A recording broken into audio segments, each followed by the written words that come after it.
Rome was a late bloomer. If we could go back in time to the Rome of about 1000 BC, we would find little to rival the great Near Eastern civilizations of the fourth millennium, that is, the period between 4000 and 3000 BC or BCE. Rome had a great location to become a major center for trade and communication.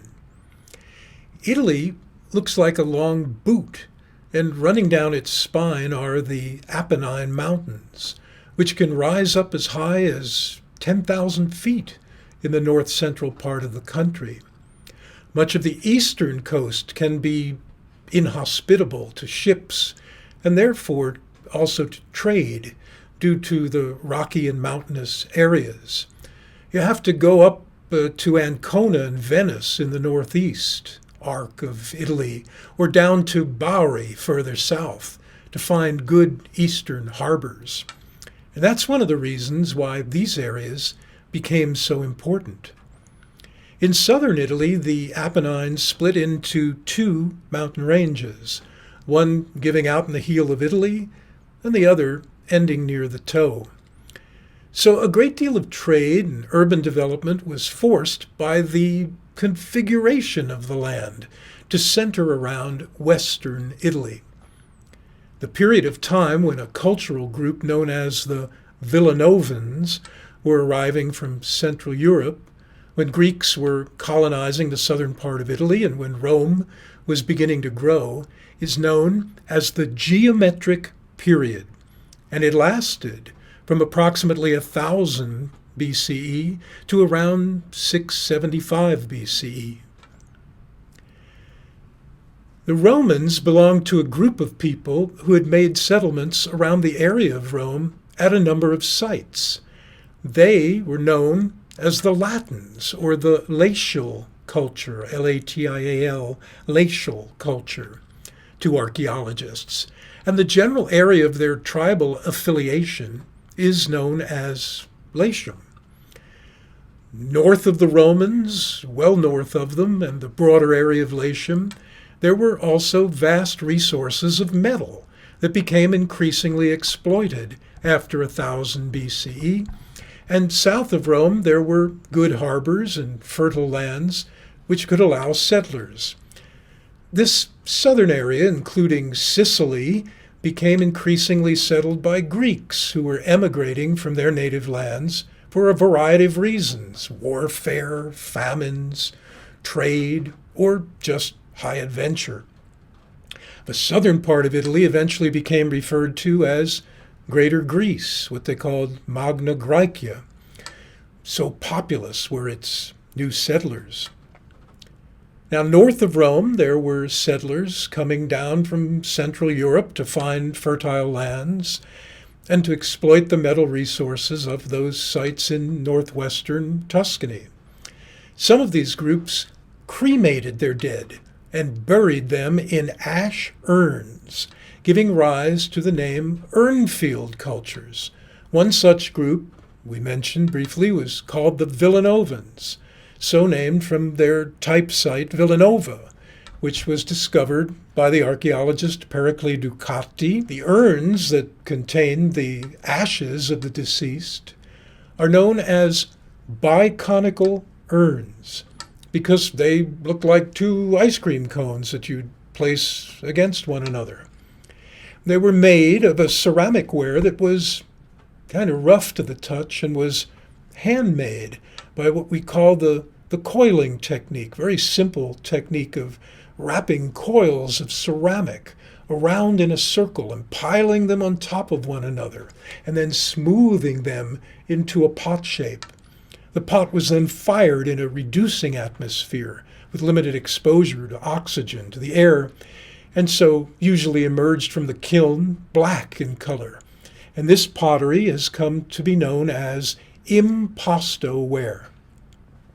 Since these Villanovans, as they've become known, had moved into northern Italy seeking the available iron, copper, and tin of northwestern Tuscany, they became known for the precision and delicacy of their metalwork, of which much can be found in locations such as the National Archaeological Museums of Bologna or Florence. The Villanovans were fond of making helmets and pottery with a special kind of S-curve known as an ogee, O-G-E-E, which is basically a concave arc flowing into a convex arc. This is also characteristic of a good deal of pottery found in early Iron Age cultures in Central Europe, where our Villanovans appear to have come from. This particular helmet has projecting circular metal tubes on it, which probably were intended to hold plumes. Among the Villanovan sculptures at Florence is this, curious piece, possibly one of the first examples we have in the Iron Age Italy of a storytelling scene, or possibly even a scene from myth, or it might be simply what we call an apotropaic, something that's used to ward off evil spirits. It consists of two beast-headed figures, a male and a female, about to have intercourse. They are chained together, but it's not clear if the chain is a functional part of whatever these figures belong to, or if it had actual significance as part of the group. The figures are simple, even primitive, in that they are reduced to geometric abstract forms without a detailed anatomy. Such sculptures sometimes have legs that look like a two-pronged dinner fork. The female anatomy is simply rendered. The faces have little detail, have only gashes for eyes and mouths. Torsos are geometric, and the treatment of the arms is often undisciplined and sometimes wild. The Villanovan culture is also known for burying its dead in two types of tombs. The simplest is commonly referred to as a pozzo tomb, which is shaped like a well, pozzo in Italian. But sometimes the dead are buried in more elaborate stone chests that have coverings or lids to them. In Latium, various Latin tribes had settled. The greatly rolling hills of Rome and the adjacent Tiber River provided an excellent attraction for Latin tribes. Recent excavations on the Capitoline Hill have shown occupants who made bronze artifacts and built simple homes from as early as 2000 BC. But close to 1000 BC, a group of Latins may have arrived and begun to settle in the hills. Remains of simple, oval huts have been found on the Palatine Hill in Rome. And these huts were actually venerated by later Romans as the home of their alleged founder, Romulus. This culture, which usually cremated their dead instead of burying them intact, often interred the ashes in little houses, similar in appearance to the ones in which they lived. These hut urns, as they're called, might be placed in a large jar, called a dolium, along with other objects such as miniature vases, and these would provide essentials that one would need for domestic life in the afterworld. The hut urns show that the early Iron Age Romans lived in hip-roofed houses with a central ridgepole. They had hearths within some of the little houses. And some of these areas could reach 8 to 10 meters across. That might be one house. Some of the Palatine cuttings suggest that there may have been animal pens around the huts, and even verandas or front porches. But let us not get ahead of ourselves. At a time when the great civilizations of Egypt and Mesopotamia were already building monumental pyramids and ziggurats, the early inhabitants of Rome were simple settlers living on the hills. There was the Capitoline, the Palatine, the Esquiline hills, and in between a valley where the nearby Tiber River would often flood, and where hillside streams and springs flowed. That area would later become the Roman Forum. How bad was the Tiber flooding? This is the church facade of Santa Maria sopra Minerva, which has been here in Rome since the 16th century. On it are recorded levels that the Tiber River actually reached in floods just in the 16th and 17th centuries.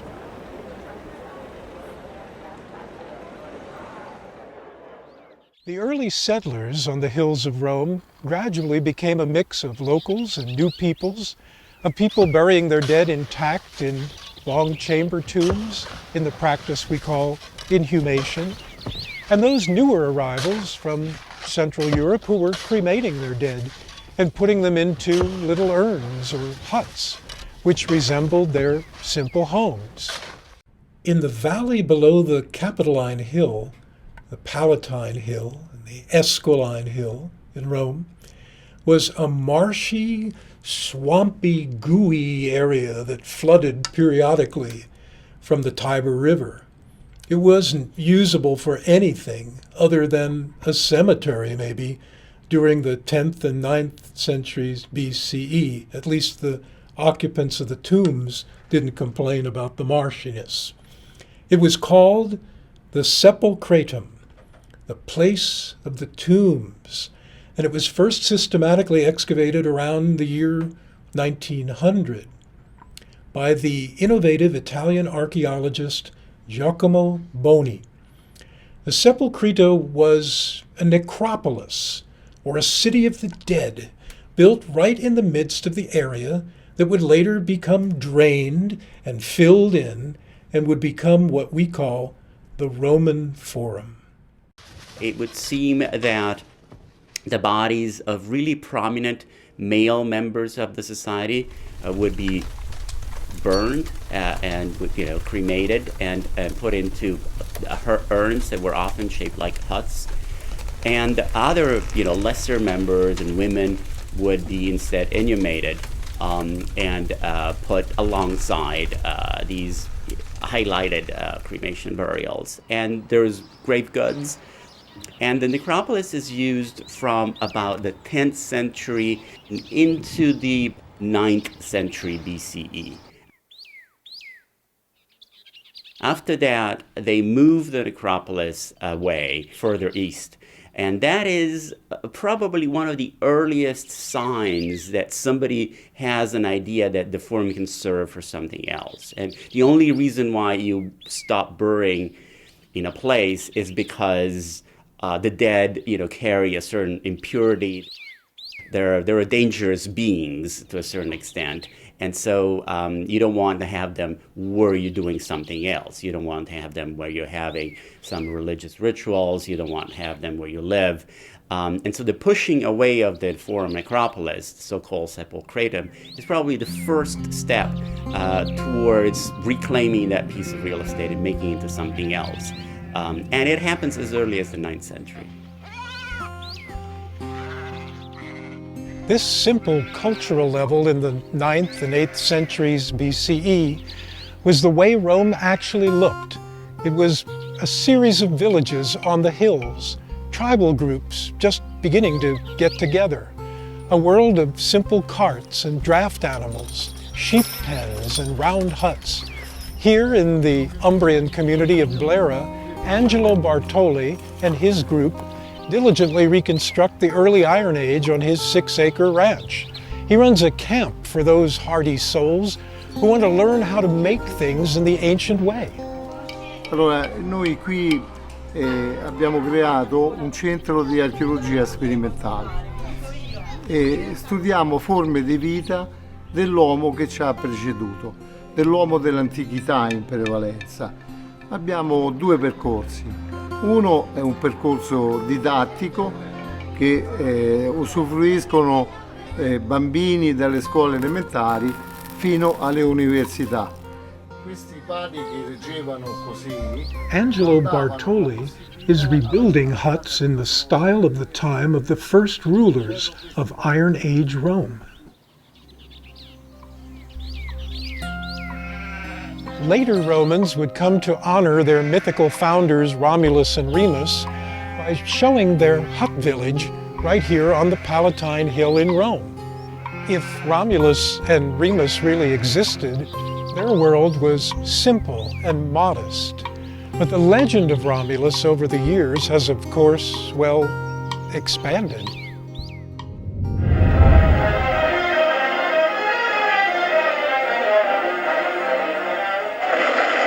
This is the dawn of history, a world emerging from the catastrophe of earthquakes and the fury of the elements. And here, 750 years before the advent of Christianity, a mighty legend is born. Romulus and Remus, twin boys abandoned on the banks of the ancient Tiber, found and suckled by a she-wolf. Their destiny to found the city of Rome, land possessed by the pagan Sabines, a tribe addicted to strange orgiastic fertility rites. But the people who made Rome rise from its simple origins may not have been the Latins at all. Ancient Italy had many groups before Rome became great. And there were Greeks settling in the south of Italy and on Sicily, bringing their technology with them and constructing enormous temples like those found at Paestum near modern Naples. North of the Latins in Rome, there was another group. Italian archaeologist Pericle Ducati named them after ruins discovered near the town of Villanova. Arriving in north-central Italy before 1000 BCE, they exploited the metal-rich areas of the region, and they developed key towns such as Cerveteri and Tarquinia. Trading and mingling with Greeks, Phoenicians of ancient Carthage in North Africa, and even the Latins, they developed into the people north of Rome whom we call the Etruscans. The question of early Italy, how did the Etruscans emerge, is one that has been the special study of Dr. Emma Blake at the University of Arizona. And she's become internationally renowned for her studies of these Etruscans and their predecessors, going back to the Bronze Age and the early Iron Age in Italy, and trying to figure out, using her own special social network theory systems, how this all occurred. Let's take a listen to what Emma seems to be uncovering, because it's quite remarkable. I'm Dr. Emma Blake, and I'm an associate professor in the School of Anthropology here at the University of Arizona, and I'm an archaeologist. My work focuses on the regional groups who occupied the peninsula of Italy in the period before the Roman takeover of Italy. When the Romans conquered Italy, it was a very impressive feat. But it was made a lot easier by the fact that the Italian peninsula was entirely fragmented into different regional groups. And these groups couldn't coordinate and build a unified front against the threat of this one city of Rome. And so the Romans were able to go in and pick off these groups in one at a time. This question of where these regional groups came from and how they arose has been a very an ongoing interest to classical historians studying early Italy, and the job of identifying the origins of these groups is not an easy one. These groups had names that had been given to them by the Greek colonists who had come and settled in the Western Mediterranean several centuries earlier.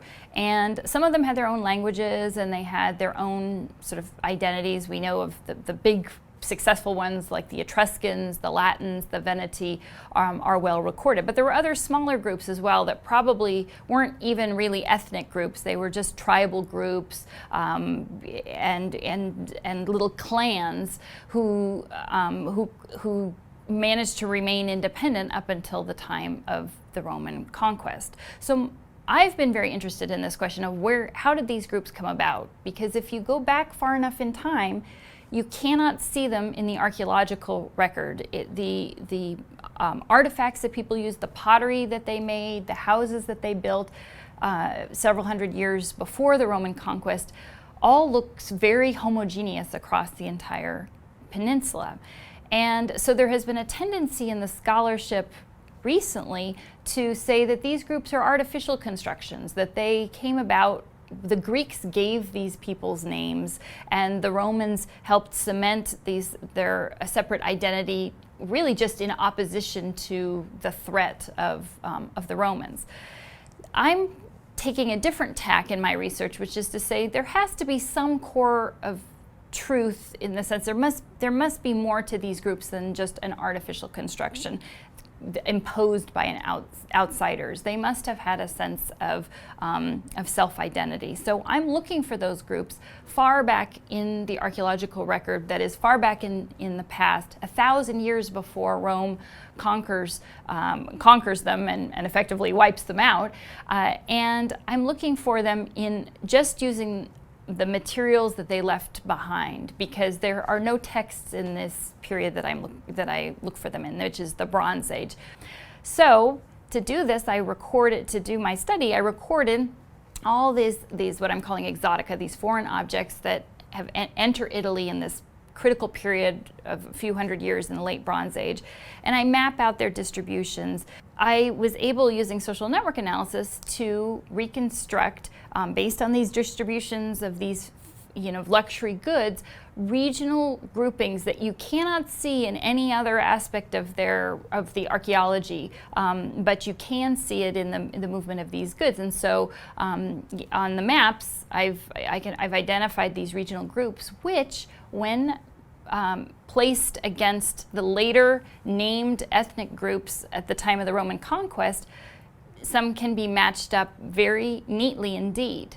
So my argument is that 1,000 years before the Roman conquest, there were already in Italy communities of people who felt that they belonged together and recognized each other as such. And it's out of those communities in certain regions that come the named ethnic groups that the Romans faced much later. It's a process that is called path dependence, where you feel a connection to a particular group of people, so you keep interacting with them over and over again, and that intensifies your sense of affiliation and connection, and eventually we're talking about an ethnic group.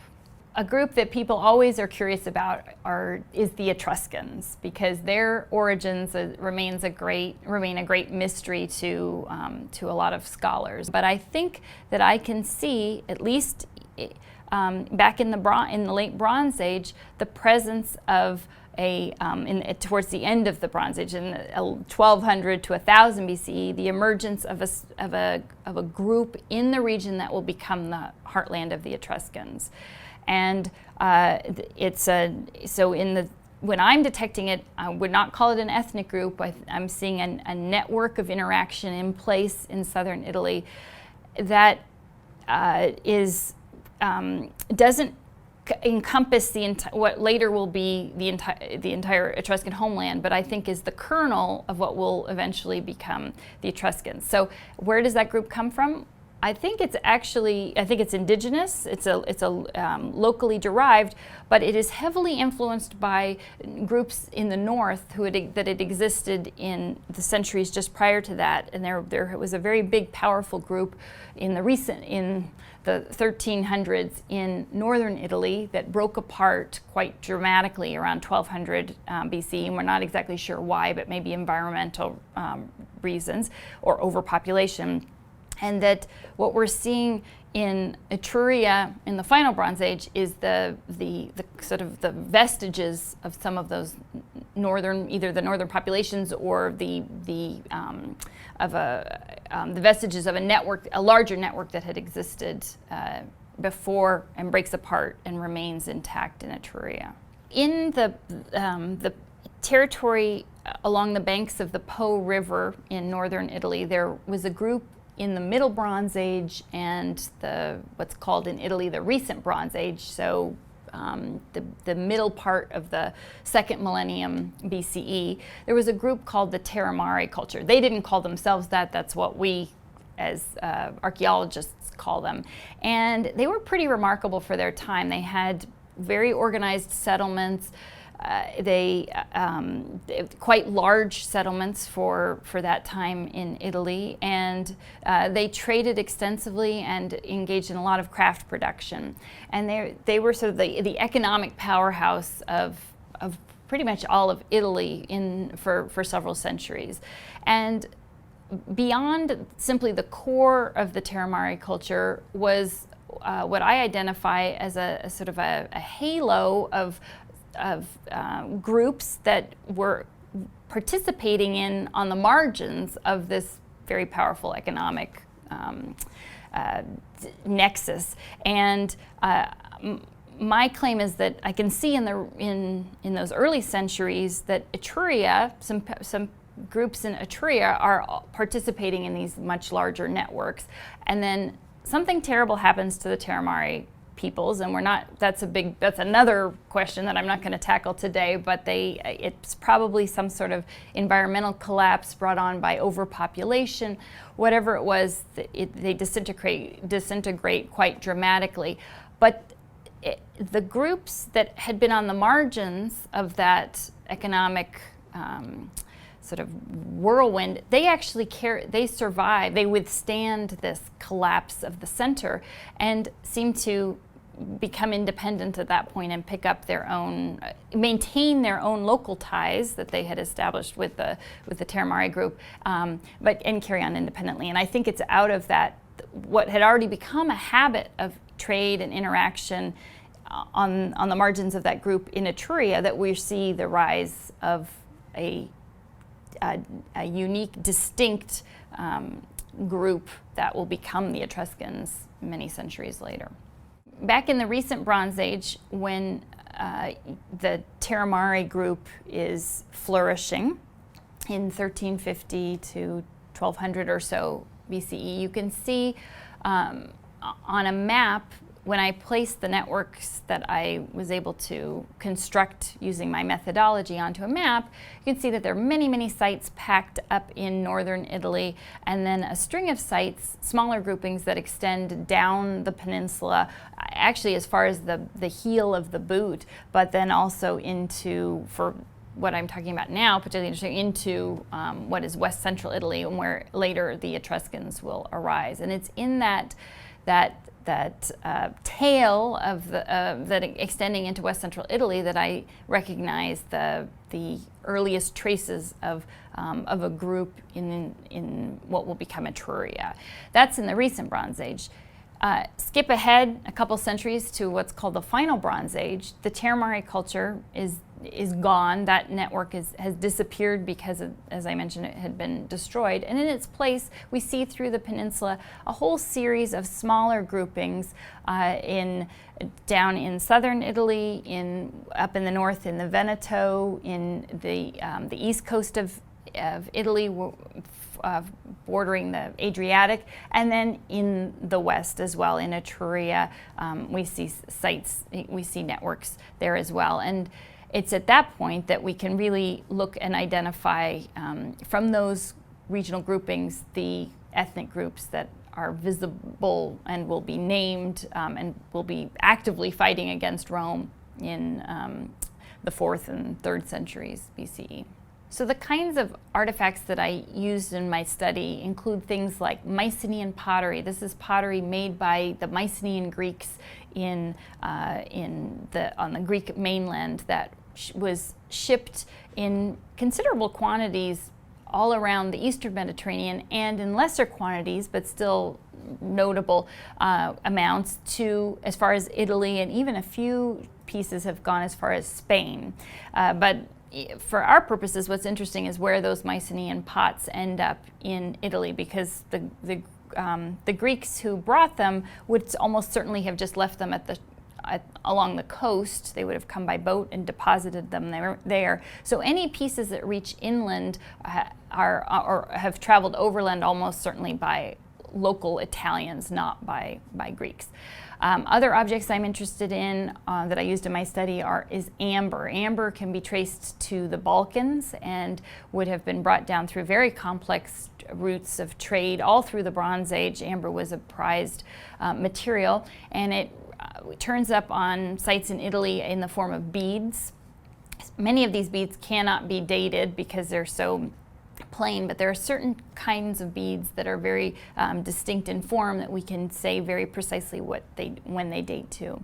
Likewise, bronze as the material, the most desired material for weapons and tools in the Bronze Age, hence the name for the age, circulated. We have brooches, knives, daggers, all kinds of equipment that was being produced probably elsewhere in Europe and in some cases in Italy, but in limited quantities that was circulating. Yeah. A prerequisite for a group to form and be cohesive is interaction with each other. That is a necessary component of any group, is that you interact with each other. Whether the group is a church group or an ethnic group or a national identity, you need to interact with each other to maintain that group's integrity. And so scholars have increasingly recognized that and realized that there's a lot to be learned from, sometimes we can get at these groups through the patterns of interaction more effectively than we can identify them in other ways. So for archaeologists, looking at the degree of intensity of interactions between villages, for example, can tell us whether those groups had a common ethnic bond.